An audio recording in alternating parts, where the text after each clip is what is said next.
My name is Jessica Taylor, and last fall my life changed forever in a way I could never have imagined. It was a cold Thursday morning in November when I received the phone call that still haunts me. I was in the middle of baking a batch of pumpkin spice cupcakes for a customer when my phone rang. It was the elementary school principal. Her voice was trembling. She said there had been an accident.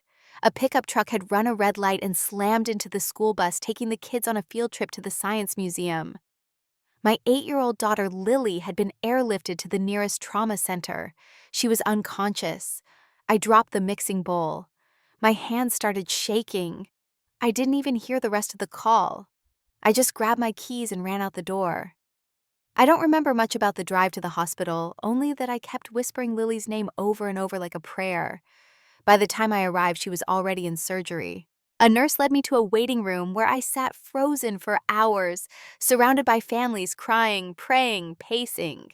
The surgeon finally came out and explained that Lily had suffered a severe traumatic brain injury and multiple internal injuries. She was stable, but in critical condition.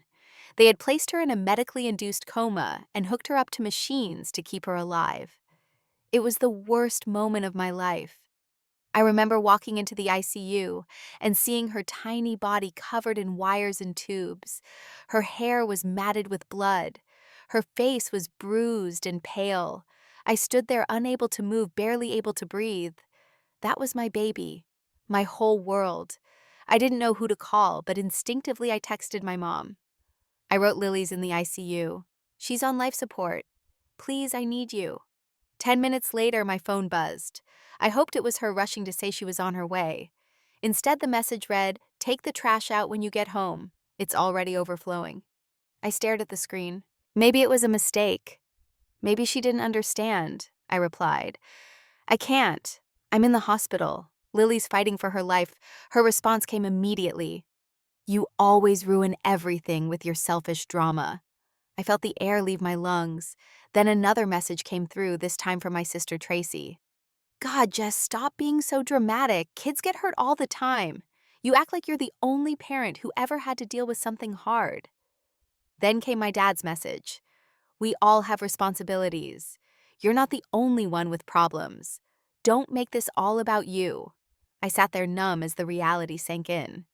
My daughter was lying in a hospital bed, barely clinging to life, and my own family thought I was being dramatic, that I was exaggerating, that I was making it about myself. I wanted to scream to throw my phone across the room, but all I could do was cry silently, afraid that if I made a sound I would shatter. Just then the ICU door swung open. Doctor. Klein, the attending physician, walked in. He had a look on his face I couldn't read. Jessica, he said gently, we need to talk about your mother. To understand the weight of those text messages, you need to know what my family has always been like. I grew up in a perfectly polished house in suburban Denver. My mom, Carol, ran the house like a CEO. Every room was spotless, every curtain ironed, every birthday party a photo op. My sister Tracy was the golden child, always straight A's class president, Ivy League bound. My dad, George, retired early from a logistics company and spent most of his days hiding behind the newspaper or in the garage, pretending not to notice the tension in the house. Me, I was the mess. I loved baking art and music, not things my mother valued. She used to say I was wasting my potential. And after I dropped out of college when I got pregnant at 20, I became the family's favorite cautionary tale. Carol didn't scream, she didn't hit, she cut with silence and sarcasm. You always find a way to disappoint, she once said when I told her I was keeping the baby. We'll be embarrassed, you know. Do you really want to be that girl? Tracy, 3 years older, followed the path laid out for her. Finance degree, high-earning job husband, 2 kids, and a home in a gated community. She spoke to Mom daily, hosted family dinners, and got praised for everything from the way she folded napkins to how quickly her babies slept through the night. I was lucky if I got a text back. Still, when Lily was born, something in me shifted. I wasn't just Jessica the disappointment anymore. I was a mother. I named her Lily because she was delicate and strong at the same time, just like the flower. From the moment I held her, I knew I had to create a better life for both of us. I worked odd jobs, took online baking courses, and eventually launched a small cupcake business from my tiny rental kitchen. Lily grew up surrounded by sugar and vanilla and love. She loved to sit at the counter and watch me frost cupcakes, licking the spoon and humming little songs she made up on the spot. We were a team, just the two of us. But my family never saw that. They only saw what I wasn't. When I invited them to Lily's birthday parties, they rarely came. Once Mom brought Tracy's kids and left after 15 minutes because the neighborhood felt sketchy. She always called my place that little shoebox. Every holiday was the same. I'd ask if we could do something all together, maybe host a dinner at my place. The response was always vague or dismissive. "Tracy's already planning Thanksgiving," Mom would say. "It's just easier to do it at their house." Eventually, I stopped asking. I told myself I didn't need them, but deep down I wanted them to see me, to see Lily, to care. That's why I texted them from the hospital. Not because I expected much, but because a tiny, desperate part of me still hoped that when it really mattered, they'd show up. They didn't. In fact, they never really had. I remember when Lily was 5 and had a high fever that wouldn't go down. I was panicked alone, unsure of what to do. I called my mom hoping for advice, support, anything. Her response, "Why don't you take her to one of those urgent care places? That's what they're for. I'm watching Tracy's kids tonight, so I can't help." That was our family dynamic in a nutshell. Tracy's life mattered. Mine was an inconvenience. Still, I kept trying. Every time Lily made a drawing for Grandma Carol, I mailed it. Every time we baked extra cookies, we brought some to Grandpa George. They'd nod, smile, say thank you. But it never felt real. Lily once asked me, "Why doesn't Grandma ever want to play with me like she does with Henry and Olivia?" I didn't know how to answer. I think the answer is she didn't see us as worth the effort. But now Lily was lying in a hospital bed, and I was finally facing the truth I'd tried to ignore for years. My family hadn't changed. They weren't cold because they were busy. They were cold because they didn't care. And the worst part, they didn't even pretend anymore. As I sat in that hospital hallway rereading those messages, I realized something I had avoided for a long time. My family had never truly been mine. And yet that didn't stop the pain. Knowing someone is toxic doesn't make their rejection hurt any less. It just makes it sharper. When Dr. Klein said, "We need to talk about your mother," I braced myself. I had no idea what was coming, but deep down I knew it wouldn't be good. The accident happened on what was supposed to be an exciting day. Lily's class was heading to the Denver Children's Museum, and she had been counting down the days. She even picked out her favorite glittery sneakers and packed her own sandwich the night before, peanut butter, no jelly, just the way she liked it. I kissed her goodbye that morning, tying her scarf tightly because the wind was sharp. She gave me a hug and whispered, "I'll bring back something cool, okay?" I told her I couldn't wait. Then she ran toward the school bus with her backpack bouncing behind her. That was the last moment of normal. I was halfway through a cupcake delivery when I got the call. A drunk driver had run a red light downtown and T-boned the school bus carrying Lily and 19 other kids. Witnesses said the truck didn't even slow down. The principal's voice cracked as she explained that Lily had been trapped under the twisted seats, unconscious when they pulled her out. The paramedics said she wasn't breathing on her own. She was airlifted to the University Medical Center trauma wing. The other children had injuries too, broken bones, concussions, but Lily was the only one who hadn't woken up. At the hospital, everything blurred together.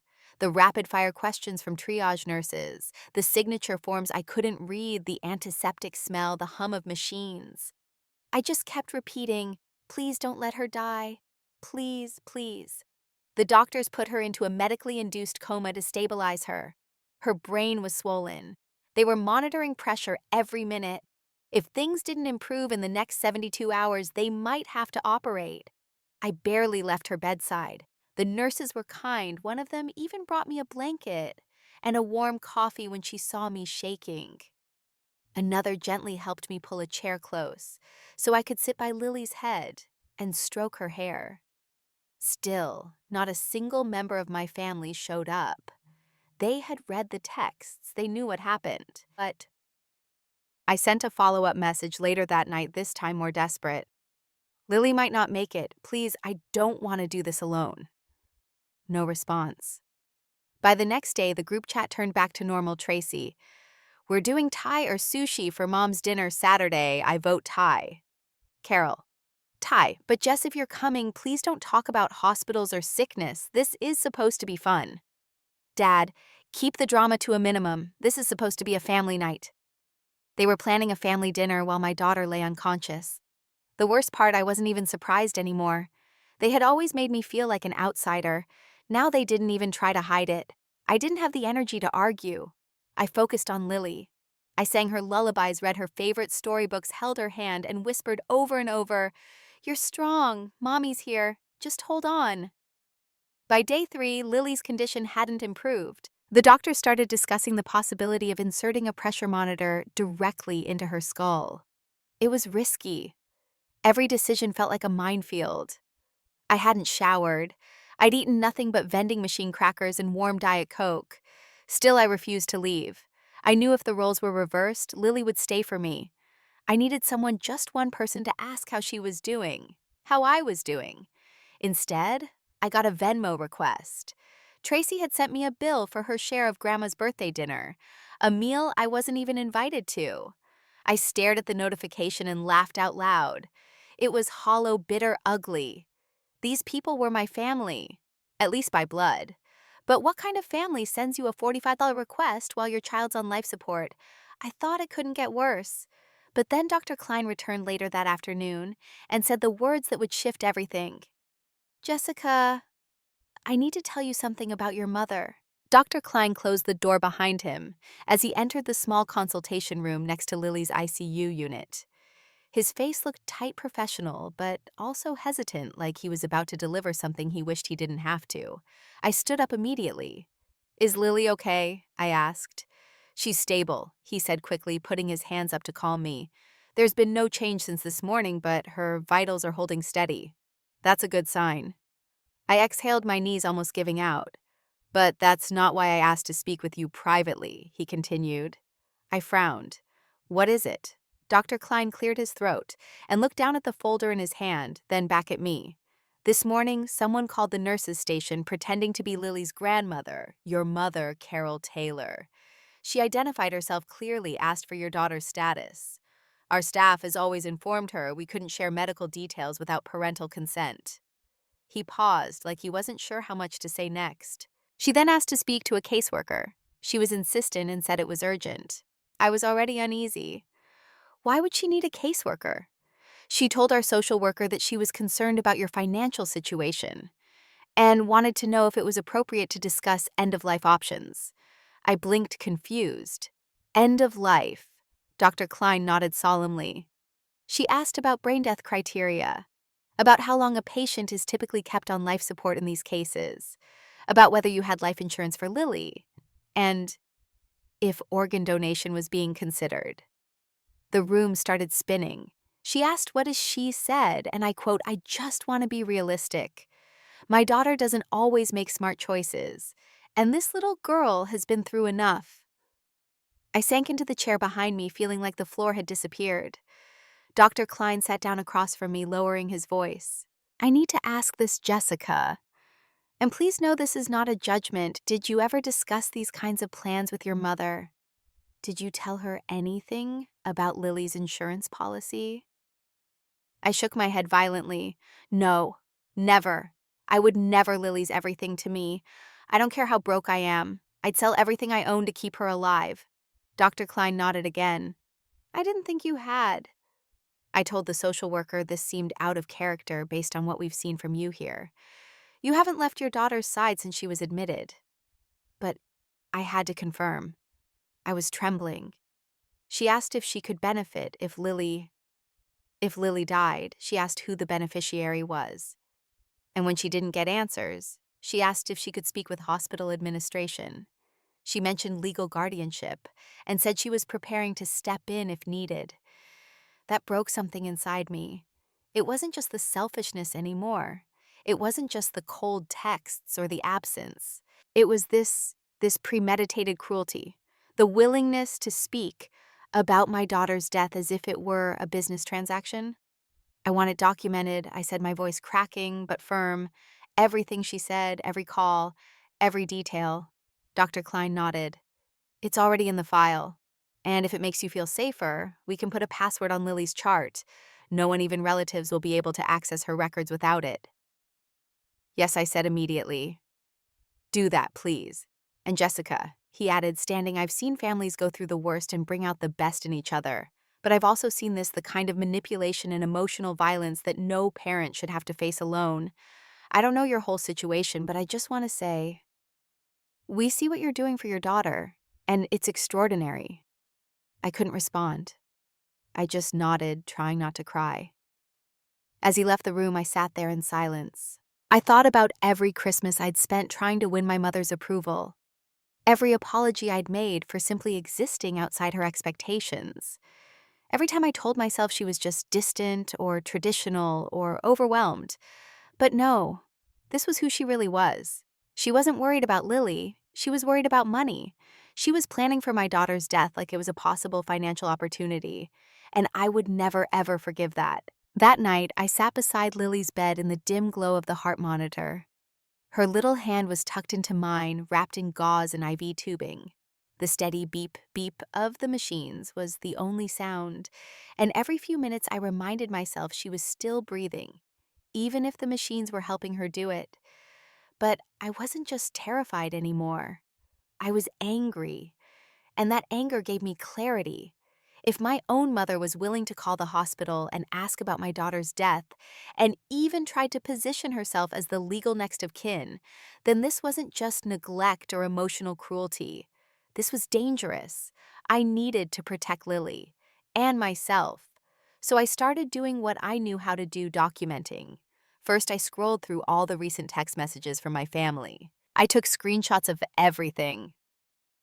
The take out the trash message from my mom, Tracy's comment about how kids get hurt all the time, Dad's lecture about responsibility, the family group chat where they discussed Thai food for a dinner I wasn't invited to, the Venmo request for Grandma's birthday. I organized it all in a folder on my phone labeled, clearly, Lily, Family Evidence. Then I opened my notes app and began writing everything I could remember, dates, times, things people had said, over the phone, details from Dr. Klein's meeting. I included what the hospital told me about my mom's call to the social worker, her inquiries into life insurance, and her request for information about end-of-life care. The next morning, I called my college friend Anna.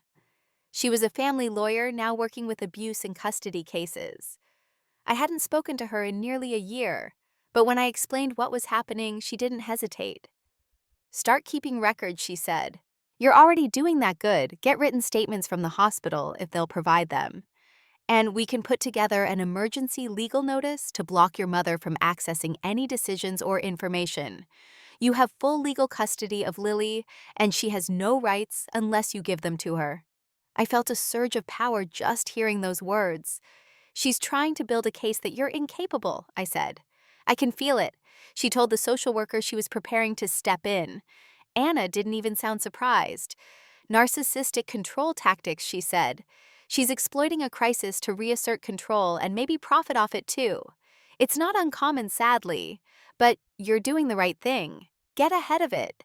With her help, I drafted a legal memo that was sent to the hospital administration formally, designating me as the sole decision-maker for Lily's care and denying all third-party inquiries without my consent. We attached documentation of Carol's inappropriate phone call and outlined the family's pattern of hostile communication. By the end of the day, a passcode was added to Lily's chart. If anyone, friend or relative, called the hospital, they'd need that passcode just to confirm she was a patient. Still, the texts from my family didn't stop. Carol messaged again, "Your silence is immature. I was only trying to help. Sorry if you're too emotional to understand that." Tracy chimed in a few hours later. "This little tantrum of yours is hurting everyone. Mom's worried sick. You're making her the villain when all she's done is offer support." Then Dad sent one final message that day. "You're making a mistake. You'll regret shutting us out when you need help down the line." I didn't respond, but I added every word to the file. Later that evening, one of the ICU nurses, Allie, pulled me aside. "Hey," she said gently, I don't want to alarm you, but a woman called this morning asking about transferring Lily to another facility. She didn't have the passcode, so we declined to speak with her. But she was very pushy. Said she was handling things on the family's behalf. My stomach dropped. Did she give a name? She said her name was Carol. She got irritated when I told her she wasn't listed as an approved contact. Said something about how ridiculous it is that a mother can't be involved in her own granddaughter's care. I thanked Allie and walked back to Lily's room in a daze. My mother wasn't just waiting for me to collapse, she was actively trying to take control. I looked at Lily's sleeping face and promised her right then and there, no one will take you from me. No one will decide your life without me fighting for it. That night, I started recording every call I received. In Colorado, I knew it was legal to record as long as one party consents, and I wasn't taking any chances. I backed everything up to the cloud. If my family wanted to paint me as unstable or dramatic, I'd show them exactly who they were. I didn't want revenge. Not really. I wanted safety. For my daughter. And for me. But I also wanted the truth. And that started with evidence. 2 days later, while Lily was undergoing another round of neurological testing, my phone rang. I didn't recognize the number, but something told me to answer. Jessica, a woman's voice said on the other end. It's Aunt Linda. I froze. Aunt Linda, my dad's younger sister, hadn't called me in years. We were never particularly close, but she had always been the only one in the extended family who treated me like a human being, not a problem to be managed. I just heard about Lily, she said.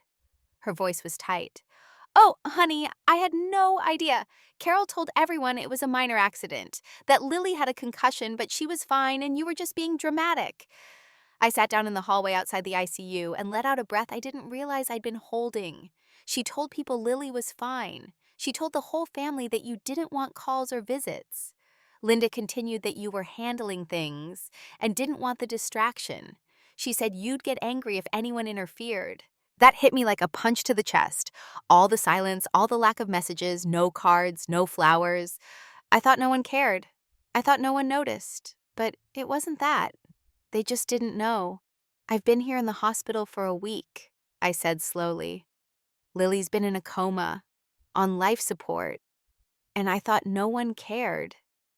Linda was silent for a long moment. Then she whispered, She lied to all of us. I told her everything about the accident, the surgery, the phone call to the hospital, the questions about insurance and organ donation. I could hear her crying softly on the other end. Your mother, she said Jessica. I think it's time someone tells you the truth. I braced myself. She did something similar when your grandmother was in hospice. You were still in high school then. Carol started pushing the doctors to let nature take its course weeks before Grandma's condition got truly critical. She even met with a lawyer to discuss early disbursement of the inheritance before Grandma passed. I sat there stunned. But Grandma was still alive, barely, Linda said. And Carol kept saying how expensive the care was, how it was such a strain. She made it sound like compassion, but it wasn't. It was convenience. She paused again. You need to know, Carol has always seen people as burdens or assets. If they don't benefit her, they're in the way. I thought about my childhood, about how she ignored me unless I was doing something that made her look good, about how she lit up when Tracy made honor roll and barely blinked when I got into a state art competition, about how she told me when I was 17 and unsure if I wanted to go to college right away. Then what use are you? What about my dad? I asked. George, Linda sighed. He's always followed her lead. He used to be more vocal back when they were younger, but over time he stopped challenging her. I think it was easier that way. Tracy has been groomed since birth to stay on your mother's good side. She learned early that loyalty gets rewarded. And me, you. You were too much like your father's mother, Linda said. Soft, emotional, independent. Carol never liked that. That conversation flipped something in me. I had spent most of my life thinking there was something wrong with me, something defective that made me unlovable. But maybe all along it wasn't about me at all. Maybe it was just that I didn't serve their agenda. Later that evening, after Aunt Linda offered to visit and bring a home-cooked meal, I sat down in the hospital lounge with a notebook and began mapping out the pattern. It wasn't just now. It had never been just now. This had been going on for years. Subtle at first, missed birthdays, side comments, social exclusion. Then more overt, questioning my parenting, criticizing my career, treating Lily like a second-class grandchild. When Lily was 4, I remember taking her to a family barbecue. She had made a little drawing of the whole family and proudly handed it to Carol. Carol barely glanced at it. "You got my hair color wrong," she said, then handed it back without another word. Lily had looked up at me confused. Did I do something bad? I told her no. But the truth was, Carol had made her feel like she did. And I had let it happen because I was still hoping to be accepted. I was done hoping. The final confirmation came the next morning when I received a message from Tracy. She must have sensed that something had shifted. Maybe she'd heard from Linda. Or maybe Carol had realized I was starting to fight back. The message read, "Mom said you're accusing her of horrible things. I hope you know you're hurting her deeply. All she wanted was to support you." I stared at that message, and for the first time didn't feel doubt. I felt certainty. I replied, "You can't gaslight me anymore. I know what she said to the hospital. I have documentation." She asked about life insurance, Tracy, while Lily was still breathing. Don't ever tell me she was trying to support me. No reply, but I didn't need one. That night, as I sat next to Lily's bed again, watching her chest rise and fall, I whispered to her, "You will never grow up thinking love is something you have to earn, not from me, not from anyone." The first ripple of consequences came quietly. A week after Aunt Linda's call, I received a message from a woman named Angela Simmons. I recognized the name. She was the mother of one of Lily's classmates, and we'd spoken once or twice at pickup. Angela wrote, "Hey Jessica, I just wanted you to know that some of the other moms are talking, and we're on your side. We didn't realize how serious Lily's accident was. Your mom made it sound like you were exaggerating. I'm so sorry." Along with the message, she sent a screenshot from a Facebook post Carol had written days earlier. It read, "Hard week in the family, but staying strong. Some people handle stress by blaming others. We choose grace. Thankful for Tracy and her sweet kids. No mention of Lily. No mention of the hospital. Just a subtle dig wrapped in polished poison." Angela ended her message with, "If you need anything, meals, rides, anything, we're here. We're starting a meal train for you. You're not alone." It hit me all at once. The thing my mother feared more than anything wasn't being hated. It was being exposed. So I decided not to scream or make public accusations. I just told the truth. Quietly. Strategically. Truth, when told clearly and calmly, spreads on its own. I forwarded Carol's hospital inquiries to Anna, my lawyer friend, who confirmed that if Carol had attempted to obtain financial control or interfere with medical decisions without authority, it bordered on elder exploitation or even fraud, except it involved a child. Anna sent a formal cease and desist letter to Carol and a copy to the hospital's legal team, informing them that any future attempts to access Lily's information would be considered harassment. A copy of the hospital's call log was attached. Next, I spoke to the hospital's family liaison and asked if they could place a security alert on our floor, just in case someone tried to visit Lily without my consent. They agreed. But I didn't stop there. I contacted Mrs. Temple, the director of Lily's school. I calmly explained what had happened, not in gory detail, just the facts. The accident, the recovery, the lack of support, the attempts to gain access to Lily's care against my wishes. Mrs. Temple was horrified. I had no idea, she said. "Your mother told us Lily had a mild concussion. We sent a card to her house thinking she was recovering there. I told her the truth, and she promised to update the staff, clarify the narrative, and make sure the school's emergency contact file listed only me." By that weekend, word had spread across our small community. Not gossip, just clarity. People who once spoke to Carol with admiration began stepping away. Her book club stopped meeting at her house. The church women's group led by Angela's cousin quietly removed her from the hospitality committee. When Carol showed up at Lily's school to drop off a gift, the front office turned her away. They told her politely but firmly that she was not on the authorized list of visitors. She didn't know that I was the one who gave them the memo. I never raised my voice. I never posted online. I just told the right people the truth. And that was enough. Tracy, on the other hand, seemed determined to protect the family image. She sent me one more message, short and sharp. "You're burning bridges you might need one day." I didn't reply.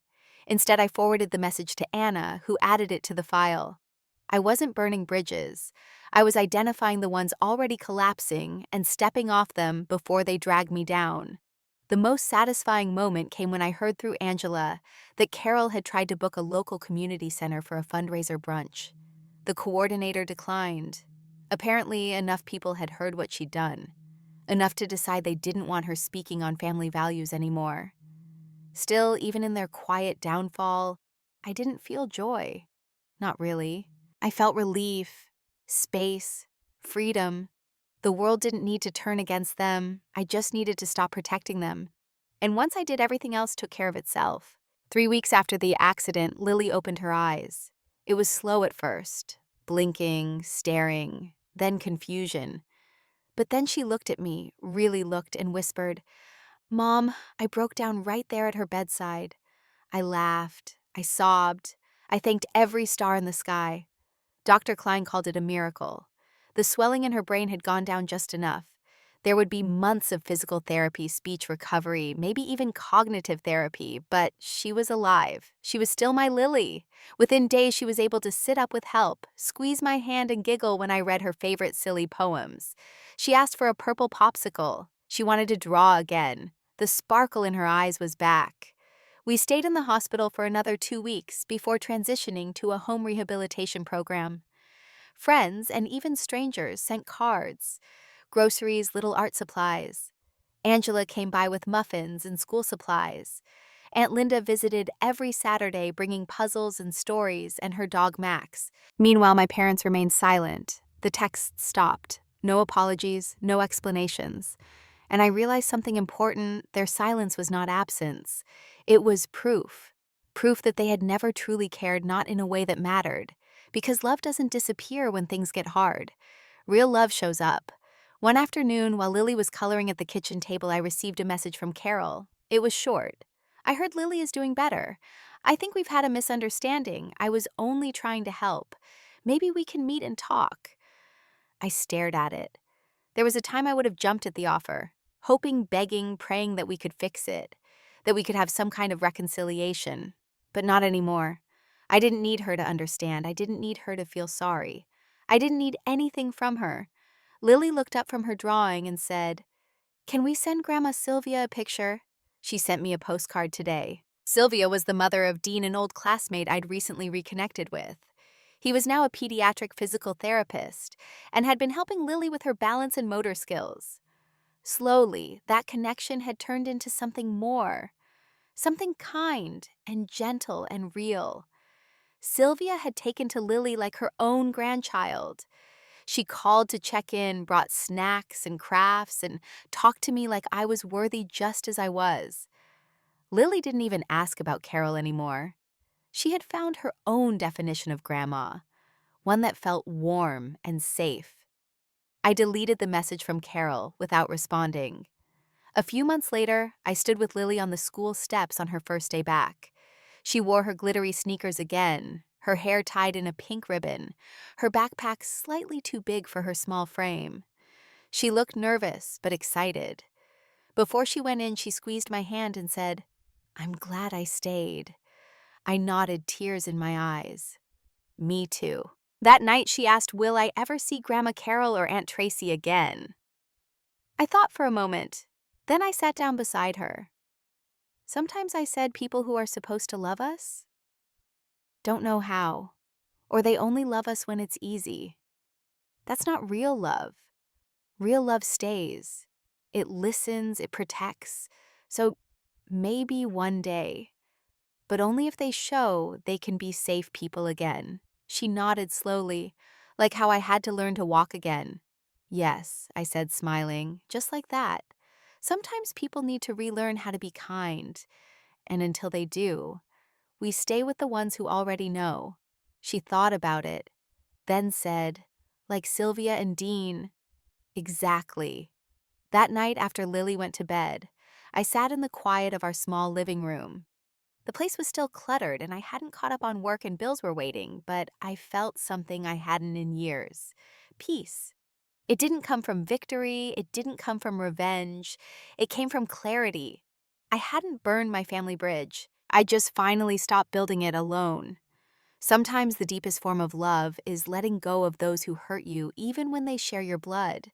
And sometimes the strongest thing you can do is protect the quiet, beautiful life you've built from anyone who tries to diminish it. Lily and I didn't need people who only showed up when it was convenient. We needed people who stayed, and we found them.